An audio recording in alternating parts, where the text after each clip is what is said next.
Hello to all my people. If you're watching live, checking us out on YouTube, or listening on your favorite podcast provider, you are most definitely my people. Welcome to another episode of Botched, Bots, and Share Shots. We still have high hopes of delivering quality wrestling content, but if not, we'll sprinkle in the rewind, so we still get over. I'm your host, a chef by trade and a mark by choice. I am the Will Grant. I'm glad to be here on this journey, and tonight that journey is Anything Goes with Mr. Kyle Tyson. Remember, here at Botched, Bots, and Share Shots, we call in the ring from all the angles. Joining me tonight, once again, is the fearless leader of the Smacked Raw Podcast Network. He is the host of The Rewind and UWO. He is Mr. Kyle Tyson. Kai Ty, how are you, my friend? Hey, what's up, Will? I was wondering when I'd get on this show again, so hey, man, I'm happy to be here. I'm super excited to have you on. This is one of my favorite episodes we do of the kind of cycle we go through, this Anything Goes. Specifically today, we're going to dive into the topic, and I will in just a second. I have a couple things to do first. My first question, as always, sir, is there anything that has you pissed off for greatness this week in professional wrestling? I got NXT playing. Did they change Jordan Devlin's name? That I cannot confirm. I haven't watched NXT live in a long time. Okay, no, they did. I was hoping you just, that was kind of like a volley to you, but yeah, they changed Jordan Devlin's name. It sucks. It's like JD Montague or something. I don't know.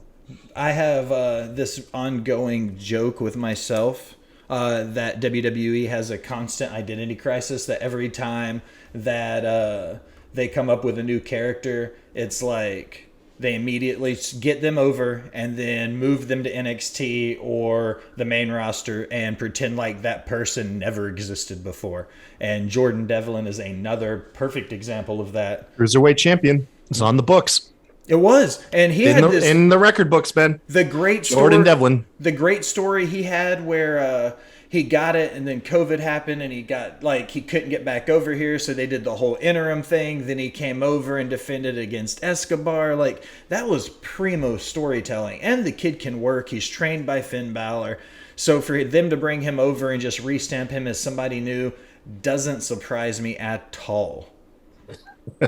Yeah. It's fake outrage, man. It's hard to make me angry in pro wrestling. Let's be honest, it's fake outrage. I think it's silly. If I'm mad, that's my key word. I've realized now. That's the level of angry I get at pro wrestling now. Is I just call stuff silly. That's just some silliness to me. That's it, man. Sorry, I don't get more angry, folks. Okay, I have 4 news, rumors, and headlines to touch base on with you. First question. Sure. Who needs Money in the Bank the most, in your opinion, right now on Tuesday night as we record? Money in the Bank right now? Yeah, if you could pick somebody right now that you think could carry this story, deserves the opportunity for a title opportunity, could wear that weight on their shoulders, who needs Money in the Bank most right now? Oh, you could feed me these questions before we go on air, man. I'm not good on the spot, but I like keeping you on your toes. I draw, dude. My brain just goes like barren desert when I'm put on the spot. Let's say this. Okay, so you know what? I would say either Matt Riddle or my other hot pick would be Austin Theory. Those would be those would probably be my 2 biggest picks.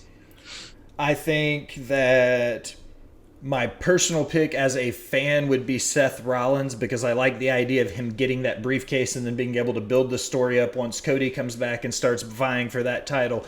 That whole Seth is always right there waiting for that opportunity while Cody is getting there, I think would be a great story. I see it being somebody like a Riddle or somebody like an Austin Theory. If it's not Seth Rollins, I see it probably being one of those 2 people. You see how unfair that is? So you knew the question, so you got this nice long answer while I'm sitting here trying to peruse through WWE's roster page. God dang it, man. Dude, it's my show. I have to figure out a way to put myself over here. This is my one opportunity every week. You stack the deck against me, Will. Marie Shadow says Kyle needs the Money in the Bank. I disagree. Yes. I think if there's somebody from the Smacked Raw team that deserves a title shot on the fly, it's probably RN. I would say RN. I'd say Allison. Allison is like the Smacked Raw undisputed champion. At this point, without her, all of our shows would be up in flames. Just fall apart. Yeah. Are you hyped at all for Forbidden Door? Yeah, man, I'm totally stoked for it. Shameless plug, we've got our Forbidden Door preview coming up this Friday night. Me, Kyle, RN, and Miss Marie Shadows are going to be chatting about some wrestling with the Forbidden Door AEW New Japan show. So hyped about that one. Plug that one into your calendar thingies. I'm also kind of hyped for it. I like crossover events. I think that's super cool. I've got some good questions for you guys for Forbidden Door stuff. Next question, Ezekiel Elias. Is WWE taking it too far with the green screen stuff and the very Ethan Page versus Ethan Page like No, vibe? God, no. This is proof. Like, listen. I'm the first one to admire AEW for their in-work rate and their high, just like the high quality of their in-ring matches. But the Ezekiel and Elias stuff is the perfect example of how great the opposite end of the spectrum can be. I think it's hilarious. I love, as long as they're keeping it fresh every week and they're doing something different. At some point they had to do the cheesy fake beard, the cheesy like split screen like they did, the pre-tape. They could, like, how could you not do what they did last night on Raw? Like, it's if you're going in this direction with the story, you have to lean into it. And I love it, man. I love it. I do fear that like they don't have like a finish for this story, like the anonymous GM. But in my opinion, we haven't got to that point yet. I think we're like right now they're nailing it. And I love it, man. I love to laugh, bro. And it definitely makes me laugh every time they're on screen. I think this is some of the best work we're getting from Kevin Owens right now, so I'm getting behind it. I like this berserker, wild-eyed Kevin Owens. Ever since he made those big bucks, have you noticed how everything he's doing consistently is just him losing his mind? Like, that's all he has to do now is make money and act crazy, and he's doing fucking well at it. No, his comedic timing has always been fantastic. If you look, it's just been a minute since we've gotten this type of stuff out of him. I mean, you got it with Sami Zayn. Most notably, everybody always goes back to him and Chris Jericho had like the best chemistry, like comedic chemistry, just because their humor is so similar and compatible. This is on par for Kevin Owens. Like, if you give him some good comedy shtick to work with, where he's just constantly annoyed and losing his mind, he knocks it out the park every time. He's fantastic, man. He is fantastic. Catching the chat up for you, Allison says you're the GOAT for your answer as far as who deserves the money in the bank. Jimmy Bebe says Riddle got to be the guy. There's so many ways they could go with that story. And Katie Kinsey says, well, now we'll probably get Elrod. Allison liked the fake beard as well. Last news rumor headlines. I'm going to offer you a trade. You tell me if you take it. Heads up, okay? I have no idea what that means. Okay. Think NFL fucking trades, okay? I'm not good with NFL, but go ahead. Sasha Banks for MJF, straight up. You going to take it? Like trade-wise? Yeah. Yeah. It's completely unrealistic. They're not ever going to do it, but I'm asking, do you think that would be a fair trade? Oh, yeah, I would. Absolutely. I've always thought that Sasha Banks fizzled out in WWE. Why not? I mean, they both, honestly, if in an ideal world, they'll both be huge stars no matter where they are. So, yeah, that'd be a fair trade no matter what. I think they should do it. I think MJF could thrive in WWE. I think there's enough classic heels that could train him to be the good bad guy. I think he could thrive in it. I think I would take that trade. Heads up. I don't think I'd have any problem with it. So, Mr. Tyson, this is where we come to the meat and potatoes of the conversation, as I like to call it. What I did today was, for our Anything to Goes episode, I like to go to Twitter questions. I'll go headlines and hot takes. I'll pick things that are kind of, just everything happening in the world of wrestling for that week. This week specifically, I probably sent 25 to 30 messages out to people all over the IWC, talking heads, independent wrestlers. I talked to somebody from Impact. I've got one from a referee. Like, I've got hot takes from as many people. Sorry? Are you stealing my show? I'm not stealing UWO. Are you stealing my unpopular opinion show, Will? I am not stealing UWO. I specifically said to a lot of the people. Are you stealing my UWO? I specifically said this was not UWO. I said, give me a controversial wrestling take. And I even told some people, give me the take you would die on a hill for. You know what I mean? Yeah. Like, I specifically was like, I don't want this to be a UWO, but I think it could be a lot of fun to get. Like, some of the stuff I got from some of the wrestlers, you and I might not be able to give personal opinions on, but I'm curious to see what you think about a wrestler saying some of these things. Okay? No, man, I'm totally down. I'm only kidding, man. If one of the things that kind of stinks about UWO is I really can't like ever weigh my opinions on it because I'm the host. So the idea that I can be in some form of like, hey, let's comment on some hot takes. I've been waiting for this opportunity for like 2 years. So yeah, I'm all about this. Let's go, baby. Excellent. Okay, I'm going to throw the first one out that I want to pick off my list. I kept everybody anonymous, sort of.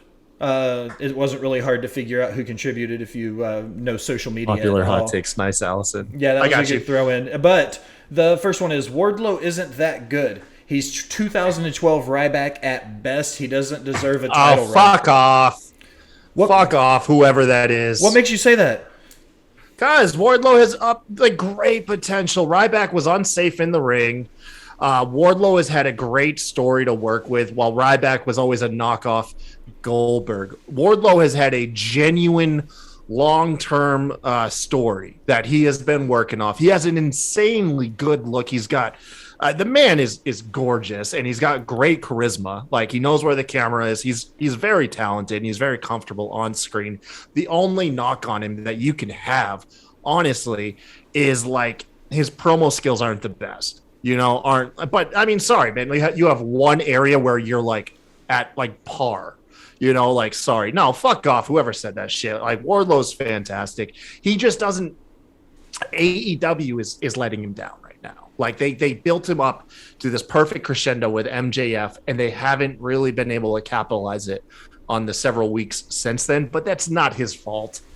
Like, Ryback was unsafe in the ring, man. Ryback was unsafe. He was like a goddamn like cartoon character. Like, it was no, that's terrible. Do you think the issues with Wardlow up to this point are solely booking issues with how he was handled when he first came into the company? Is that what you're saying? That's all it is. The guy's got the talent everywhere else in a professional wrestler to where he will thrive if you give him good material. Like I said, his promo skills are like par. They're not even bad. They're just like okay. You know what I mean? Everywhere else, man, the guy is well above average in a professional wrestler, in my opinion. So yeah, whoever said that is just silly. Is it Marie? Was it Marie? You can tell me. It wasn't Marie. Okay, all right. I'm just, what I'm gonna do is I'm gonna accuse it of being Marie like every time. That's just gonna be my thing. But what I'm gonna do is, if you guess who it is, since you won't be able to tell until the recording, I'm gonna click the Hulk Hogan sound. Sweet. every time you pick the right talking head to pick the hot take, I'll click that sound, so when they're listening, they'll be like, "Damn, he got that one." That's how I'm gonna do go this. For it. I'll go for that it. One wasn't that wasn't Marie. I'm not saying neither yay or nay that she's on this list. But oh, she's on it. I know she's on it. Our circle of friends is not that. We have a lot of people that overlap. There's a lot of overlap with our friends. Yeah. Another one coming off of the list is ECW Ruined Wrestling. It was 3 simple words. That's all I got sent to me. What do you think about ECW ruining wrestling? I don't think it ruined it. I just think it was an alternative. It gave a voice to a crowd of people that didn't really seem like they had a voice at the time with WCW and WWF at the time and everything. It's not for everybody, you know what I mean? By all means, it's not for the majority. And how could you say it ruined wrestling? ECW went out of business over 20 years ago. Wrestling, you can't. That's like right now. If like I'm a failure in life and I blame my dad because he walked out when I was 5. Like, dude, I'm in my 30s. At this point, I got to take accountability for something. You know what I mean? Like, no, they didn't put much thought into that. That sounds like a Marie take. Was that Marie? Once again, it wasn't. You can't say every one of them was Marie until you get right. Like, that's not. Everyone is going to eventually clear, and then it's going to be like, yep, Kai, that was her. That was the one. That was her, man. I don't think ECW ruined wrestling at all. I would never yuck somebody's yum in life, no matter what, be it wrestling, sex, professional, personal. I'm never going to yuck somebody's yum.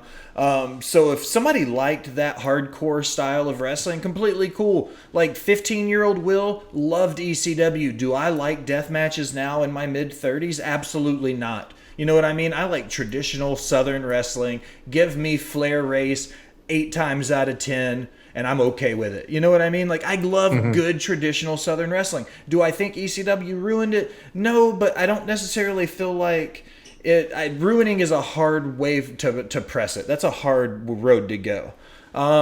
Next hot take. Liv Morgan is a less pretty, less talented Alexa Bliss. That's not fair. That's not fair. And That wasn't Marie either. I'm just going to go ahead. That's not Marie. No. See, that's something critical of WWE. Marie would never do anything like that. She used to work for them, you know. Nah. No, I don't know why I'm going to get on the shtick of bashing Marie. So, and that's not fair though. I've never made the comparison of Alexa Bliss and Liv Morgan. Their characters are so different. If all you can see is like they're both short and blonde, and that's how you make the connection, that shows that you don't really have depth in like your perception of people and character, you know. So no, once again, shallow take. Sounds like there wasn't much thought put into that. Just out of curiosity, who do you think said that one? Warren Hayes. Warren Hayes is just full of bad takes. That definitely was not Mr. No, Warren I know. Okay, I've got a couple. I'm going to read you there. I think there's one right here. I've got two that are really similar to one another. I'm going to read them both together, and then I'm going to read you a third hot take, and we're going to discuss them all three together, okay?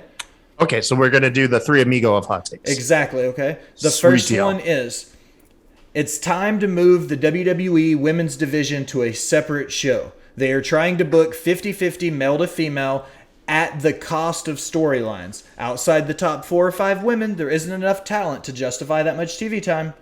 Okay?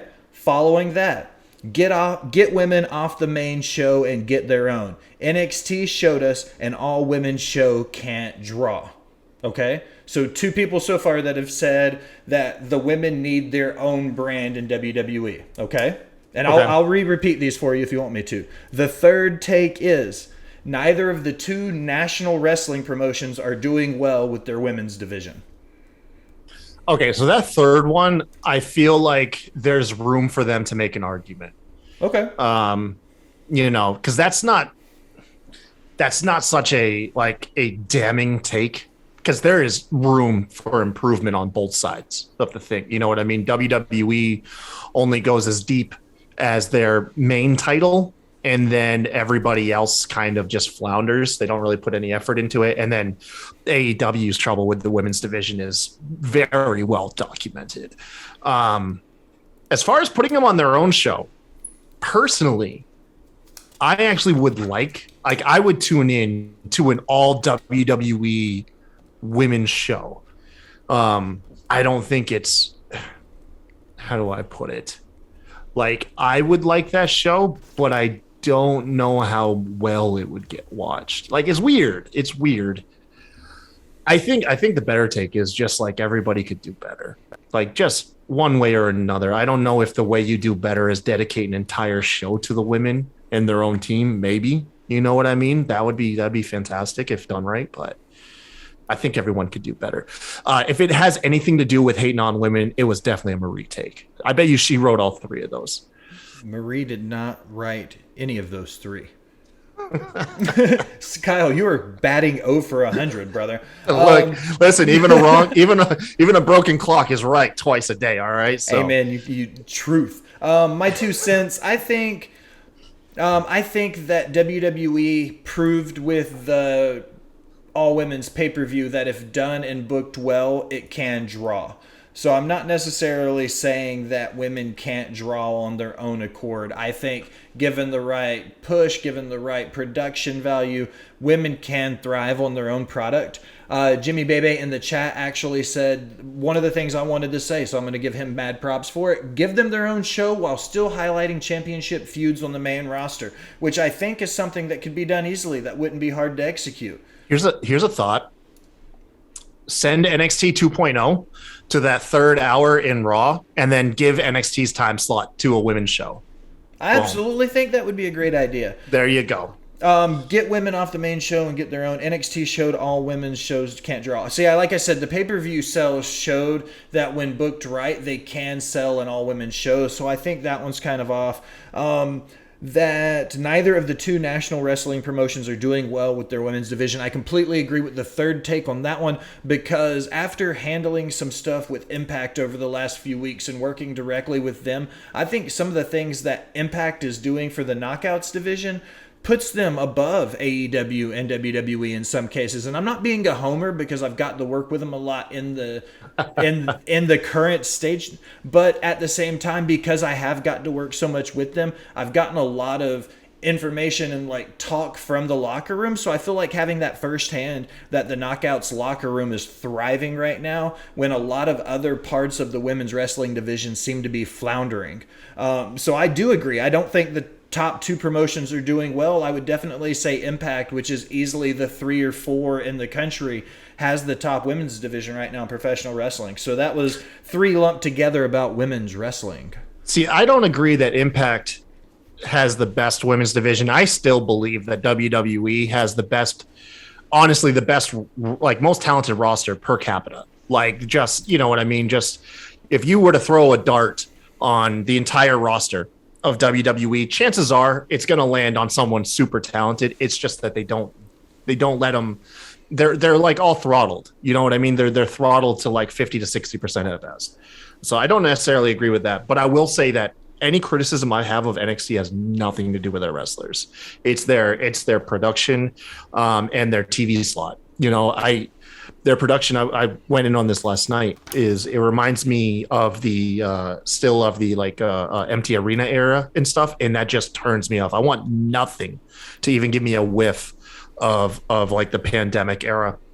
And then on top of that, like, just it's hard to watch the show, like, and find it. So like I said, if that's really has nothing to do with the wrestlers. And you know, if you ask anybody about Impact, they're always heralded as one of, like what you just said, one of the best women's rosters on the planet. Their Knockouts division is always fantastic. And that I went back and watched that ladder match, and oh boy, it's pretty gnarly. I think the WWE has the best roster, but Impact uses their ladies the best. Well said, Jimmy. There you go. Yeah, Impact has the majority of the time, has the strongest women's division. Katie, I agree with her. Let me see. Let me find my freaking browser. Not my browser, my cursor. I lost everything on my screens. I want to make sure I catch the chat up, make sure everybody's caught up. Women's show could be... The women's show could just get the network spot on NXT. When NXT moved over to USA, agree there. Katie and I agree. Impact has the majority of the time, has the strongest women's division. They don't use the majority of the good talent. And Allison, in reference to WWE, time for Impact to pull the trigger on Masha Slamovich, according to Mr. Warren Hayes. Another one from the Wayback Machine was Kane should have won Royal Rumble 2001, giving us Angle Kane at Mania for the title. We could have still gotten Rock Austin just with no title clause. Do you think Kane should have got that push in 01 for the title in lieu of Stone Cold? Did Stone Cold need the push, and could Kane have used it more? What's the argument for he should have got a push? My memory's terrible. I don't know what was going on in 01. Austin won his second Rumble that year to challenge The Rock. That was the year of the infamous Austin turns his back on everybody and joins Mr. McMahon. Austin Rock. My way WrestleMania. over highway. That was WrestleMania 17. Limp Bizkit shit, yeah. Yes, sir. Oh, fuck no. No, if we're going to lose that Limp Bizkit video package by any chance, hell no. Sorry, man. I need me some Limp Bizkit in WWE. Sorry, just for that alone. I think that's can't risk it, man. I can't risk losing the biscuit. All right, can't do it. Hands down, the best video package of all time. If somebody in the chat wants to tell me otherwise and come up with a better video package or a better build-up to a main event match, John Cena, Bray Wyatt at WrestleMania with Eminem's legacy. Yeah.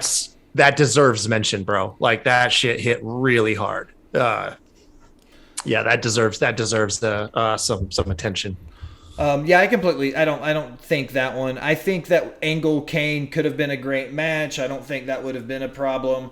I'm not saying that wouldn't have been good, but the Rock Austin match for the title with the turn, like all of that building together, I put it in one of my like most influential WrestleMania moments. It's one of my all-time favorite matches. WrestleMania 17 is one of my favorite WrestleManias. Like, I feel like if you started changing pieces of that puzzle around, it wouldn't have been as great as it was. And I think that starts with Austin winning the Rumble in 01. Just simply put. No, I mean, if any other Mania, I would entertain that thought. Like 100%, but like you can't mess with WrestleMania 17. You can't, like, nah, you got to leave that one alone. Jimmy agrees. The video package legacy with Cena and Bray is second only to My Way with Austin Rock. Yeah, it's hard to get anyone to argue against that. I'm just saying, legacy deserves some attention. That's all. Moving right along. One of these came from an independent wrestler, and this was one of those ones where we might only be able to just react to what was said to me. I'm not sure you might be able to throw in some input on it. His quote was, "There are too many fucking snowflakes in this business." It's too many snowflakes in general, bro. just in general, man.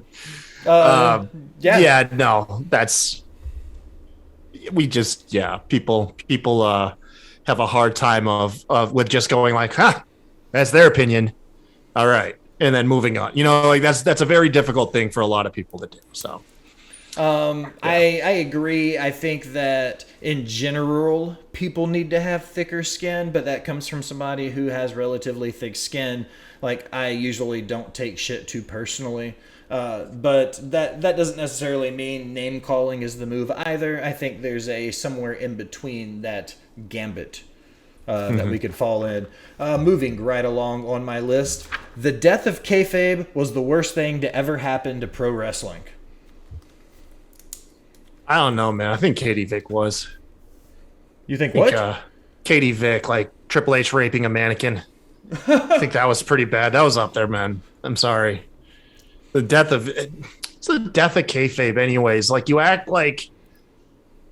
people act like back in the 80s, people really thought it was real. Like, granted, more people thought it was real because dumb people didn't have access to the internet. You know what I mean? And could read spoilers. But, like, no, I watch a movie and I don't sit there and go, man, this movie would be better if I just didn't think it was a movie and I thought I was witnessing like a true story. Like no, you have to, it's on us to accept stories as being stories. Like, if you can't, something can't stay like fake and rigged forever. You know what I mean? Like, I don't know. I think it's silly. I see that take all the time and I'm like, no, stop it. I don't think kayfabe killed professional wrestling. I've always said when somebody says to me, "What's your favorite show?" Well, it's The Office and professional wrestling. And they look at me and they go, wrestling's fake, right? Right. And I look at them and I go, "What's your favorite show, asshole?" And then they look at me and they go, "Grey's Anatomy." I'm like, "Fuck you, dog. That show's fake as shit." Sounds like something Marie would say. That was totally Marie. That was totally Marie. Marie's like, just kidding. I love you, Marie. I was just kidding. That wasn't actually Marie. But yeah, I use that as an analogy a lot. I'm like, it doesn't matter what your fucking favorite TV show is. 9 times out of 10, it's going to be fucking fake. Just because I like a male soap opera where 2 dudes beat the shit out of each other for a belt that's oversized, like, that's on me. Like, like I said, I go back to this phrase. You don't yuck somebody's yum. Like, it doesn't matter if I like pro wrestling. Who gives a shit? Dude, I would hate to be an adult right now and think that wrestling is real. It's real to me, damn it. Like, but no. You know what I mean? Like, and then like someone like to like just like pull that veil back and be like, yo, and then it's like, oh my God, like I thought this was real my whole life. Like That'd be traumatizing, bro. Like, that would be traumatizing to me. I missed this one for the women's division, so I'm going to throw it in there. One, yes, I agree. Marie laughed at us for the little Marie thing. Yeah. I don't. Yeah, I just, if you're still to the point where you think wrestling is real and they're vying and it's, like Brock Lesnar and Roman Reigns are really going to beat the shit out of each other till somebody can't get up again. And it's like, if you think that's a shoot and it's real life, like, get out of a fucking cave. But also, does that mean that we need to be the toxic IWC where they have to know everything that's happening all the time, 24/7? Absolutely not. Let's find that happy medium. Like, we don't have to be extremist one way or the other. Like, not everybody's going to be the Undertaker, but also we don't have to understand and know what Brandy Rhodes had for fucking breakfast yesterday either. You know what I mean? Like, there needs to be some separation there. I got you, bro. That's a good take. Wrestling is staged, not fake. There is a difference. Ravaged Dragon joining us in the chat. Another hot take coming off the list. I forgot about this one. What's up, Ravaged? Yeah, what's up, guys, man? I'm happy for everybody in the chat participating with us tonight. This is a good episode for it. Another one from the women's division I passed on, and it's just another simple 4-word take. AEW Best Women's Division. We kind of talked about it. I've already said that I thought it was Impact, but do you think AEW has the superior women's division over WWE? That was someone clearly yanking your chain. Like, I don't. That was someone clearly not taking a joke. That was somebody clearly just like not taking your request seriously. Yeah. No, I'm not even going to entertain that. Like, listen, I love AEW. Okay, I love AEW, but one of the biggest issues that they had was that in 2019, before the inception of them, WWE and Impact had spent a decade scooping up the most talented women on the entire planet, and AEW was left with slim pickings. In my opinion, it's developing. In my opinion, it has a long way to go. Get out of here with the best women's division, though. That's silly. That's so silly. I would say AEW would be 3 or 4 probably. I'm not really sure how far down the list. I would say I've said the Knockouts was the best right now. That doesn't necessarily mean in 2 weeks I will say the same thing. Somebody else might change my mind. You know what I mean? Like, that's the best part about our professional wrestling life right now is there's a lot of good wrestling out there. WWE might go on a fucking run where they get 2 or 3 weeks in a row of Raws where I'm like, holy shit, this was awesome. Now, you know what I mean? And then AEW might do something just similar.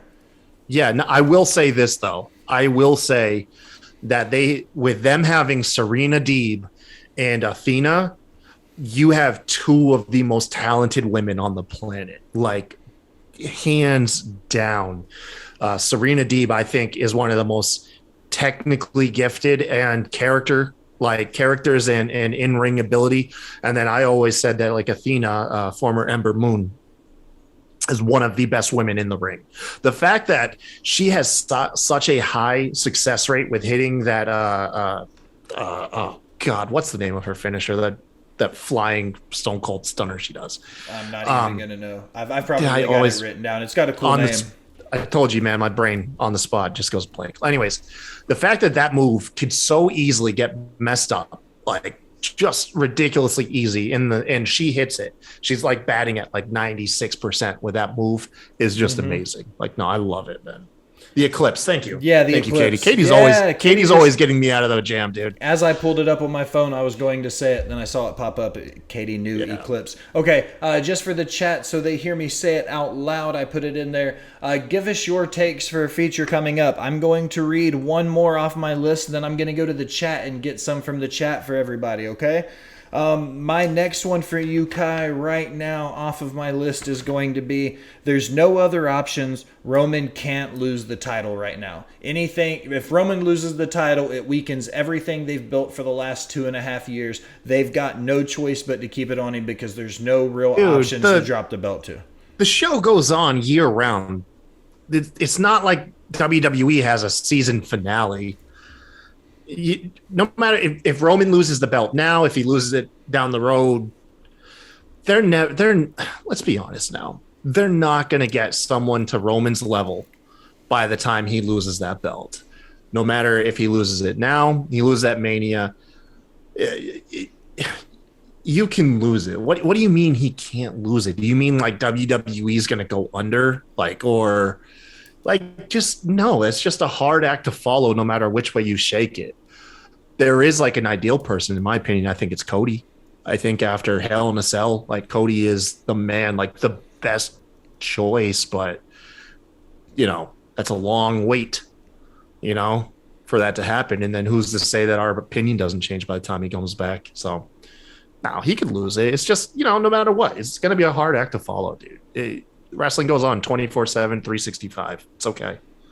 Completely agree. I don't necessarily feel like I use this analogy a lot, and some of the guys who will appreciate it. I don't know if I'm ready for a Bruno run with Roman, and I feel like if he doesn't lose the title before long, that's almost the point we're going to be at, where we're going to start hitting that 1,000-day mark. The last world champion, if the chat can correct me if I'm wrong, is the last world champion to hold a belt for over 1,000 days was Nick Aldis with the NWA, 10 pounds of gold. Bruno held it for slightly over 2,000 days. Like, we're going to start getting into these like 4-digit numbers, and I don't know yet, but I'm starting to waver more towards the side of I'm ready to move on from the bloodline. That's a very long-winded way of saying that, but I think that's what I feel like I'm starting to get in, like when somebody's in denial and they need to admit they have a problem, like that's where I am. I think I'm starting to get tired of the bloodline, but only just barely now. So once they build it up, it'll be time to get rid of it. You see what I mean? Like in another 6 months, we'll be good and tired of it, not just a little tired of it. How about this? If Roman doesn't hit quadruple digits on this run, are you really okay with the man losing the belt and then getting it again down the road, then getting a quadruple digit run with it? If you had to get a 1,000-day exceeding run, this is the run to do it. Nope, I don't like that at all.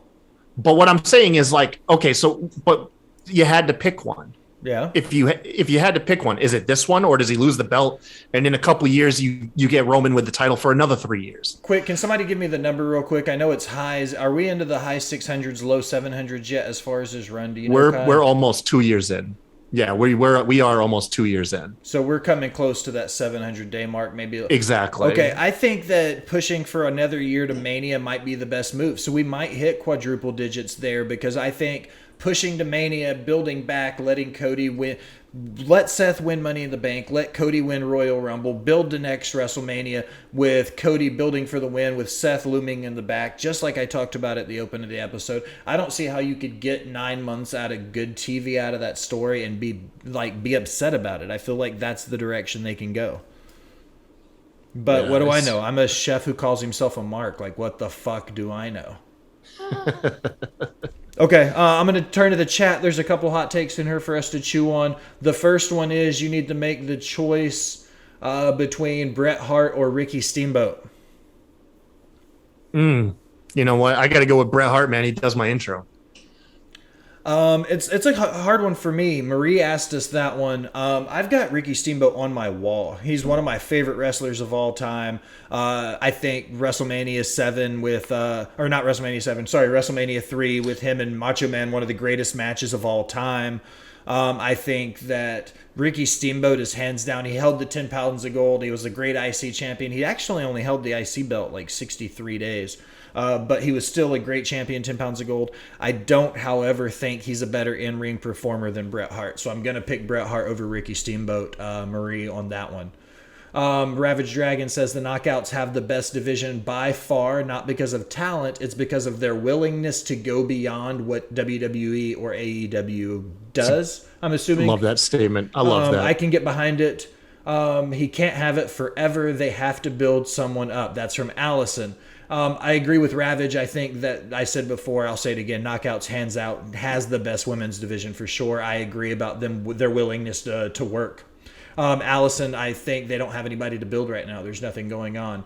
AEW is severely misusing Darby Allen right now with his week-to-week directionless booking. He could be doing something that could be building him up as a real contender down the line. Jimmy Bebe. I don't disagree with that statement. Kai, you want to go to bat on this one first? Okay, I gotta help him out. It's Jim May, baby. Jim by May the way. Bebe. I'm sorry, Jim May Bebe. Yeah, I'm an illiterate son of a bitch. Just call me. Dude, I mean, if you were like, hey, this guy's name is Jim May or Jimmy, you're gonna say Jimmy. Jim May. Anyways, Jim May. Jim May. anyways, this is so fucking stupid. Thank you for watching. Yeah, my shitty show, look, people. man, Darby. You know, he can't be booked perfectly a lot of the time. He's one of the best TNT champions. You know what I mean? It's just, you're right. Yeah, no, I mean, right now the kid ain't got too much going. I think a lot of people right now are stuck in this weird AEW cycle of spinning their wheels, not knowing exactly where they're taking a lot of people. I will say that, like, yeah, and he's there. But I mean, Darby's an attraction though. You know what I mean? Like, I hate to say it because, you know, it's not necessarily a good thing, but you watch it's his matches, man, that really captivate you. Those crazy suicide dives. He's almost killing himself all the time. His dynamic with Sting, you know, his story's kind of fall by the wayside with a lot of stuff just because of like, you know, like it's his matches that really draw you. They could do better, but they're not completely dropping the ball on the guy. You know what I mean? Let me ask you a question about Darby Allen. You said that he was like everything, all those great things about him. Do you think Darby is bigger than the belt right now? Like he's one of those guys who don't need the title to be over. He just needs to be Darby Allen. Do you think he's already there at this point in his career? Yeah, completely. I disagree. No, his fans love him. He's doing great things. It's not like he's meaning that when he had the belt. Honestly, I did not like the majority of his run because his matches were all the same. He got beat up for 90% of the match and then somehow eked out a win. He was just like a crash test dummy for all of his matches. And then by like the last 2 to 3 defenses, I was like, this is getting silly. Like it's getting really silly watching this man just win with the Last Supper. But I think he's huge. I think Sting is his championship belt. The man gets to parade around Sting. You know what I mean? Like that's fine. Like that's fine in my opinion. Next one. Some wrestlers do better chasing the title than having it long term. I agree with that. I think some people just deserve the build. I think they can do it. A good example of that is I think The Miz has had a couple runs where he's come close to winning titles that GOAT. Yeah, I don't know about that, sir. That's taking a whoa, sir. I will not have that. No, the GOAT at what? What is he the greatest of all time? Professional wrestling. He's the greatest professional wrestler of all time. Miz is. All right, ladies and gentlemen. It's not Bruno Sammartino. It's not Hulk Hogan. Oh, it's sure as shit. It's not John Cena. It's not Roman Reigns. It's the fucking Miz. All right, I came to play. Ladies and gentlemen, now as we close another episode of Botched and Share It's the fucking Miz, not, dude. The greatest professional wrestler. Yes, he is. It's not even close. It's the Miz. He's got fucking Maurice. Did you watch Miz and Mrs.? Oh, bro, he's the GOAT. All right. I like the fact that our cameras don't look at each other because I'll get real serious and look at you, and you'll look away, and then I look back. Messing me up is you have yours mirrored. Uh-huh. I keep looking at your logo and your shit's mirrored. That bugs me. But the Miz is the GOAT. All right. The Miz is not the GOAT. I'm gonna move along. He's the GOAT. No, he's not. He's not even. He might be the second best IC champion of all time, and that's the closest to being the greatest. He's the best. He's 33 days away from holding that belt more combined days than anybody else in history. So 33 days. That's all he needs. Bruno had the title for more anybody He ties the most reigns. He's not the greatest ever. I don't give a shit. I don't give a shit. He's the GOAT. He is. I'm just Kyle. I love you, but you're wrong.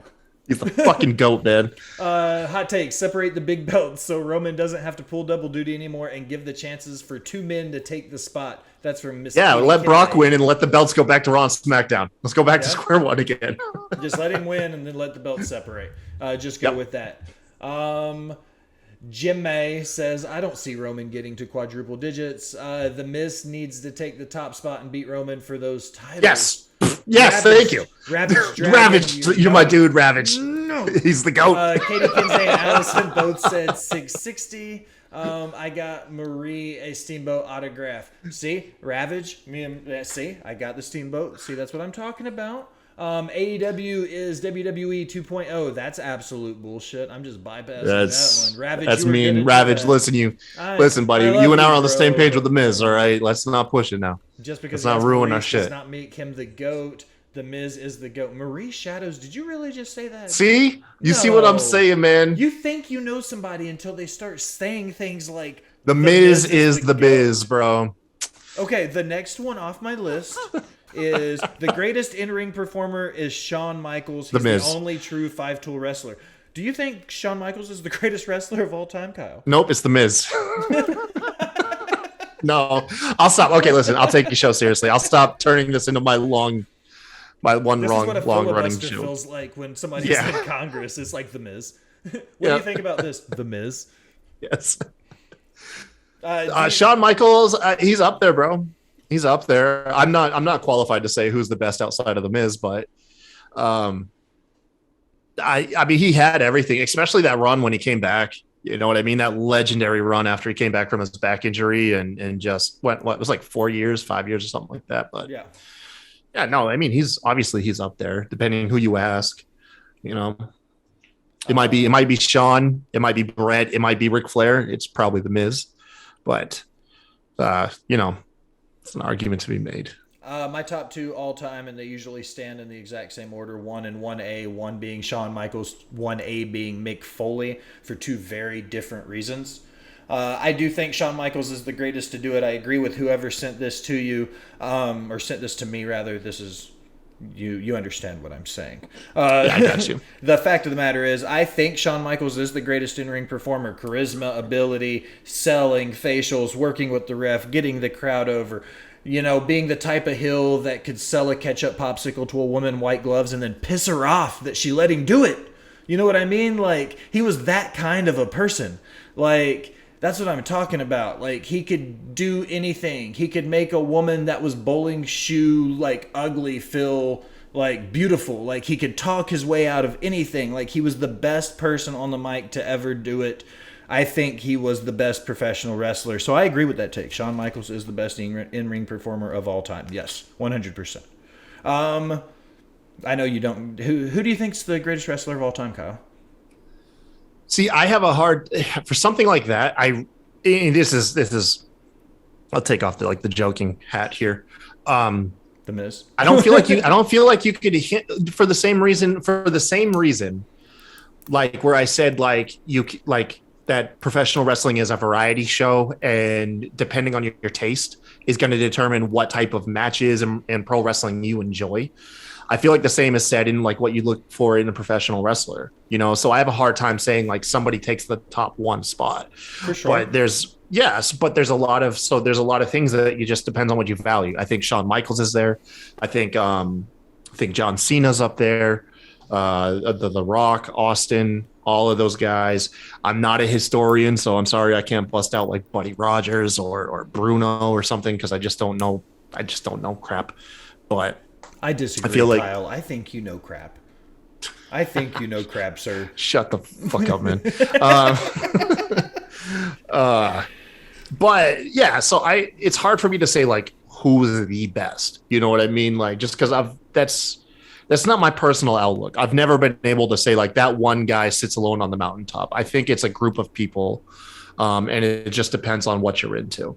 I think that's one of those terms where when somebody says somebody's the greatest of all time, it kind of makes that a personal thing. So I always say like my personal GOATs because I have a very biased opinion for the people that I watched. I grew up watching the Attitude Era, so a lot of my GOATs come from the Attitude Era. You know what I mean? Like, and I feel like that's the bias of when you cover pro wrestling in any facet, be it as a basic fan all the way up to people that do it for a living. You're still going to have a bias based on the people that you enjoy watching. I really like FTR. I think they're a fantastic tag team. I have yet to write a bad word about them, so I don't write about them a lot because I sound like a fucking stan every time I do because I think they're great.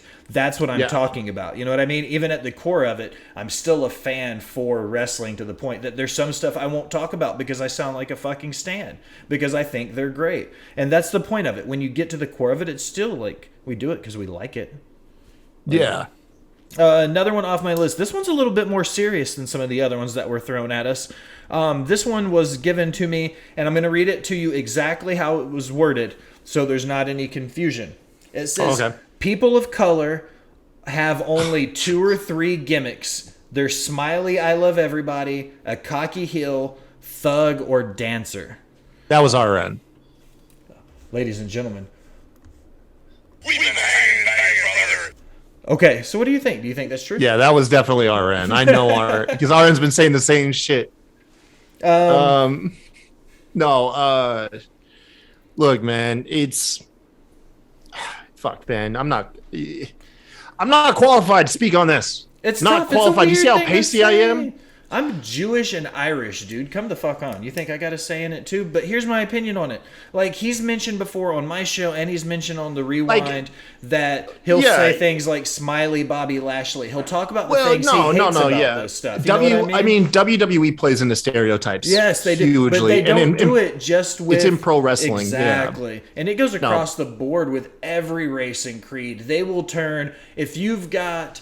the smallest accent, they're going to turn that up to 11 to exploit it. If you've got look at some of the name changes they've made for some of the wrestlers coming over, Katana and all of this. You know what I mean? Like, they've shown to move and market towards stereotypes. Now, if I might say, I think that's one thing that makes Keith Lee so appealing is the guy doesn't fit into stereotypes. Like, he's not pigeonholed. His character-wise, his move set. I think Keith Lee is a very fairly booked wrestler, regardless of skin color. Now, granted, like how he's used on the show, it's something else. But at least, like, his character, he's somebody that's been able to avoid that, in my opinion. But yeah, no, I agree with RN. He doesn't just talk shit. I completely agree with him, Moving along, this one was another one that came from another wrestler. This one came from somebody that wasn't... I'm not going to say he's not just an independent guy, but he's also... He's had a cup of coffee in some of the higher-ups. You know what I mean? Like, he's still somewhere in between the two. He says, the advice that guys get from vets... No one goes up to the vets anymore. If you want to get better and go far, pick the brains of the guys who paid their bills wrestling. So this is one of those, you and I really can't attest to it because we're not in the business. Fuck if I know. Yeah, go ahead, bro. He says that there's not enough guys going up to the vets, learning the old ways. Like, there's not enough guys doing this, figuring out how to pay their dues, how to get ahead in the business. Ultimately, to paraphrase, he was saying that things like the Performance Center and the workout classes and the 6-week programs are ruining pro wrestlers because you're not learning the old ways of the business anymore. You're just getting this abbreviated version of it and thrown out. Once again, okay. Whoever that reaches, like anybody in the wrestling business, I hope that reaches you and take that advice, man. I'm not qualified to speak on that. No, that's what I'm saying too. Like, that was my thing. I mean, it is what it is. And this isn't the first time I've heard guys mention to me about the importance of talking to the vets and the importance of learning what's going on and when you're working. Ravage went off in the chat. Are you looking at this? There are different goats. Yeah, he's just listing off all these stereotype wrestlers. I'm assuming that's what it is. Sheamus, Drew, Rowdy Piper, Kamal. Yeah, he's just listing off an entire stereotype roster right now. That's what he's got going on. This is the stuff you get in the live chats on twitch.tv/SmackDraw, folks. You get characters like Ravage Dragon help improve these points, man. I'm a huge Ravage Dragon guy. Yeah, super over with the SmackDraw crew. Super regular. I love Ravage. Yeah, he's super active in all the chats. Big point set right there. It's awesome. Scotty Gold. He's the best thing to happen to Marie Shadows. Just saying. Okay, looking at this page is done. Let's flip it over. I'm starting to run low. Chat, this is your opportunity again. I'm going to read one more out of this, then you guys give us your last couple hot takes as we get ready to round the bend towards the end of the episode, chat. So this is your chance for last minute hot takes. I almost typed that correctly. Okay, Kyle, I'm going to read this one to you as it was worded to me, and I'm going to just let you go with it and see what you think, okay? Yeah. WWE stopped giving a fuck about pro wrestling in 2001. Since then, they've only given a shit about sports entertainment. That's been their deal. That's been their MO the whole time. And yeah, like no, like that's always been their MO. Like the wrestling has always been the least important part of their package. I got a text. Bobby Mack says Scotty Goldman in WWE, Colt Cabana, another because he's a Jewish, so another name where they're exploiting the names. Hey, bud. Wait, there's my camera. There it is. Can you hear me? Oh, you were muted. No, he can't hear you. Oh, okay. Yeah, I muted it. I didn't want him to interrupt you. He's guaranteed to cameo on every show I do at some point. I love when he shows up in the rewind because most of the time I listen to a lot. If I don't catch it live, I'll always listen to the audio stuff while I'm driving. So when he comes in, it's just like the random kid out of nowhere, and I'm like, hell yeah, Kai's Tiz. That's what's up. That's what's up. Every time, bro. Every show I do, he's guaranteed to come in for a second. I definitely put my shit on blast. I'm like, look, I'm going to record. I'm going to be busy for 60 to 90 minutes. Like, but my kids are a little bit older than yours. So, like, yeah. Youngest is 8. So I can just put the wrath of God in her and just be like, look, if you fucking bother me, I'll break your knees. Like, no, I'm just kidding. I'm just kidding. I would never do that to my kids. Okay, so I kind of agree. I kind of don't. I've been on the fence for a long time about this sports entertainment versus pro wrestling debate. I feel like Define pro wrestling, though. That's the thing. Define pro wrestling. It's subjective still. Once again, it's subjective. I'm sorry, man. I didn't mean to interrupt you. Interrupt me, Kyle. That's why I bring you on here. I want you to interrupt me. The more you talk, the less I have to. That's the goal of this job. The more you talk, the less I have to. Sports entertainment. I'm going to go on this tangent for just a second because this is brewing in my head for a minute now. I think sports entertainment encompasses more than just pro wrestling. I think sports entertainment encompasses things like the UFC. It encompasses professional boxing. I think it encompasses fucking sports betting. You know what I mean? Like, there's so many things that sports entertainment can encompass in 2022. So it's hard for me to say, is sports entertainment and pro wrestling synonymous? No. Do I think pro wrestling is part of sports entertainment? Yes. Did you finish that whole bottle during this show? Half of it. It's a half gallon. Damn. How many? I get really thirsty, dude. The wrestling just makes you so thirsty. Bobby in the chat says since the WWF in 1985, the company has been sports entertainment. So assuming he means since 1985, everything since was all sports entertainment.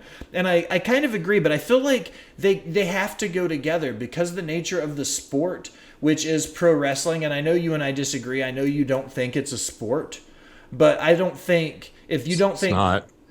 Just go ahead. Hey, look, man. I'm allowed to say the Miz is the GOAT. I'm allowed to say wrestling's not a sport. Give me. I don't want to digress too far into it. Go ahead. What makes you say that it's not a sport? What is your definition of sport, Kai-Tai? Because a sport is a legitimate athletic competition where there's nothing predetermined. Yeah. Other than this match is going to partake, there will be a winner. That winner will be determined by their athletic skill and ability in a non-scripted manner. That's my idea of a sport. Marie told me. Are you a now? Listen, that doesn't your narrative fan? No. Like I love it. Look, dude, I love pro wrestling. Like I have stickers on all of my stuff. I love professional wrestling, absolutely. But I don't make it out to be anything more than it is. It's a drama. It's a dramatic enactment of a sport. You know, wrestling. What was it said? It was like wrestling is a million things. Professional wrestling is a million things, but the one thing it is not is wrestling. Like at the end of the day, but that doesn't mean like I discredit. It doesn't mean I think that the people work like hard or anything like that. If anything, professional wrestlers work even harder than a lot of people because they have to convince you that is legitimate. They have to take upon way more abilities than just their athletic abilities. They have to be able to act. They have to be able to do a whole assortment of things. You know, a lot of people, last time I went on this thing, is they interpreted that means like, I don't think that it hurts. You know, I think Marie was telling me, go take a bump, you know, and tell me it's not a sport. I'm like, dude, I can go step on my kid's Lego. That hurts like shit. Doesn't mean if I do it every day, all of a sudden it became a professional fucking sport. You know what I mean? Like, it's just how I've defined it. I think if something cannot be a sport if it is not a legitimate, unscripted competition. I feel like sport, you cannot have something that is scripted and also consider it a sport. Like, it cannot have a script because that takes away from the sport. So that's just my definition, man. I don't take any credit away from like the ability and the talent and the hard work that goes into professional wrestling. It's probably one of the hardest things to fucking do ever, like ever. You know, I could not tell somebody like, yeah, because it's not a sport, that means going out on the road 200, 300 days out of the year, all of a sudden becomes fucking easy for you. Like, no, that's not what I'm saying. You know, Marie says, I did tell him to take a bump. And Allison says roller derby is absolutely a sport. Okay, Bobby said it's scripted. No, that is professional wrestling on wheels. I thought that was real. I thought roller derby was real, legitimately. Like, sorry, Allison. Was the 1919 White Sox World Series not a sports contest then because it was scripted? He got you good, the White Sox. Oh, yeah, dude. I know. As I pay attention to what happened over 100 years ago. Let's scroll through the last of the hot takes from the chat real quick. Wardlow is AEW's attempt at a Roman Reigns, and he is much better than that. I love Wardlow. He is nowhere near a Roman Reigns, Ravage Dragon. I'm sorry. 2 cents, Kyle. You got anything on that one? Roman Reigns is a unique character himself. I mean, maybe he's a Roman Reigns because he's one of the top guys in the company, but I don't think AEW is like, yeah, you're going to be our answer to Roman Reigns. I don't think so. Bobby says, since 1985, WWF, the company, has been sports entertainment. Roller derby is sport. We have esports for gaming. Kyle, do you think esports are like electronic is a sport? Gaming? Yeah. You think so? It's not scripted. It's a legitimate competition that takes extreme practice and timing and patience and hard work and natural talent. And it's, once again, not scripted. Marie says I think it earns the sport. I think that video games absolutely are a sport. They take skill. I think wrestling is also a sport. Marie says wrestling is the best sport. I completely agree. She said I did tell him to take a bump. Kyle, go take a bump. That's not going to change my fucking opinion, though. I'll go down and throw my back out. That doesn't mean I'm going to pop up and be like, oh, fuck, that hurt. Okay, it's a sport. Like, no. Ravage Dragon says... That's not how I'll be convinced. Wrestling is a sport. It's just not a conventional sport. It has athletes like regular sports, but I see Kai Tai's where he's coming from. With that definition, then stuntmen in movies, all of a sudden, being a stuntman, you're in a sport. You know what I mean? You're acting, you're doing something scripted, and it requires athletic ability. You know what I mean? Like, all of a sudden is becoming a stunt person in a blockbuster movie. Does that make your profession a sport? Now it doesn't. You're still acting. It's still a dramatic role that you're taking on with scripted. It's scripted, man. Allison says, no, it's not. I have friends that play. Maybe some of it isn't, but there is real roller derby. She's advocating. Hey, if you can show me if you can show me real roller derby, it's a sport. But I was heartbroken because in the 90s, I watched that shit and I was like, this is fucking cool. Like roller skating and people being tossed over the railing, and then come to find out it was all stage. I was heartbroken. That was my death of kayfabe, was roller derby. Bobby says the definition of sport is an activity involving physical exertion and skill in which an individual or team competes against another or others for entertainment. By definition, that would be pro wrestling, Kyle. By whose definition? I'm going to assume Merriam-Webster, judging by that wording, because I have no doubt in my mind I don't think Bobby put that together himself. Yeah, there's no competition. There's no legitimate competition of taking form in professional wrestling. It's all an act. It's everything is an act. It's not a competition taking place in that ring. It's the performance of a competition. You know, that's the thing. Is it's no different than if we were to shoot a movie. You know, if you go watch The Replacement starring Keanu Reeves, that doesn't mean that movie itself was a sport. It is the reenactment of a sport, and that's what professional wrestling is a reenactment. I disagree 100%. It's okay to disagree. Look, man, you disagree about The Miz being the GOAT too, man. It's all right. Bobby sent me the screenshot of it. It came from the internet. That's the I actual don't definition. give a fuck what Bobby sent you. Boom! I don't give no fucks, people. Kyle, you know what time it is? What time is it, bro? This is my favorite time of the show. You know why? What? Because you're gonna throw me out now? No, because I just got to sit here and it's your turn just to talk. So plug your shit. Tell everybody where to find you and what you and RN got going on. Hey, man, we shoot the rewind on Sundays right here on the same Twitch channel, twitch.tv/SmackedRaw. Watch that. Watch all of these Botched Watch episodes on YouTube, youtube.com/SmackedRaw podcast. And you can, of course, listen to us anywhere the audio platform is formed. I game on here, so just turn your notifications on and you'll see me gaming. I don't have it like scheduled. Neither one of us do. I love the fact that it could just be anytime randomly throughout the week. Either one of us can just be on here just streaming and talking about wrestling and shit. I love that about this channel. I've been playing The Quarry. It's a lot of fun. It's really campy horror fun. Last thing is also check out Freedom Grooming. I guess they're kind of sponsoring me now. Freedom Grooming, if you're bald like me and you need something to shave with, it's a really great company. And then later this week on Thursday, I'll be appearing on the show Perch on the Top Rope with Will Gray. And then, of course, our preview show that you're going to plug on Friday. You'll be on Perch on the Top Rope with who? Lee Walker. Lee Walker. Perch on the Top Rope with Lee Walker. As soon as you said that, I said, wait a second. Did I say I would be on Perch this week? I was like, I'm taking you to somebody else's show. Is what's I was like, is this a field trip? No. I do love I do love Lee a lot. He's a great guy. Perch on the Top Rope, primo podcast. I completely agree with that. Yeah, Lee's the shit, man. Good guy. I will plug Miss Allison. She's the boss bitch of Botch Bots and Chair Shots and the Smacked Raw Podcast Network. Just a Girl 918. Follow her everywhere. I think that it goes without saying that if you've seen a graphic, seen a video, or watched anything, including the bomb-ass new intro video that you are about to see when I do my sign-off, all of that came from her mind. Anything having to do with Hot Like Sauce Barbecue Company, Botch Bots and Chair Shots, Smacked Raw Podcast, all of these things all come out of the brain work of Allison, Just a Girl 918. So, see if I can do it.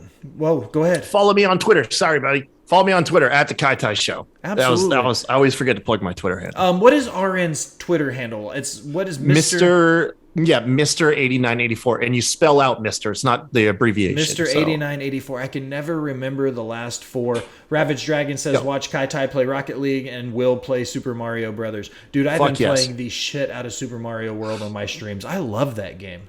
A fun fact about RN's Twitter handle. So on our show, I always have it plastered. On an old graphic, I had the wrong handle for like 6 months. Like 6 months. But he never watches the stream, so we never picked up on it. And then I forget how we did, but yeah, by the time it dawned on us, I had the wrong Twitter handle on screen on all of our videos for like half a year. Yeah, Katie says 4 months it was wrong. Yeah. All right, let me see if I can do it without fucking it up. You got this, bro. You ready? Yes, sir. Now as we close another episode of Botch Bots and Chair Shots, I want to take a minute and thank you for listening. Remind you to go wherever you do anything on the internet. Facebook, Instagram, iHeartRadio, Spotify, literally all the options. Like, follow, subscribe, unsubscribe, but then subscribe again. Leave a comment telling me how great I am or how terrible I sound. Either way, it helps the algorithm and helps find new listeners. If you're feeling really generous and you want to be one of those VIP people, head over to patreon.com and donate to the Smacked Raw Podcast Network. You get some fantastic swag. We get some fantastic guests and gear. It's a win-win. I am your host, The Will Gray. Thanks for stopping by and listening, my people. Love you, Vince Delgado. Love you, Vince.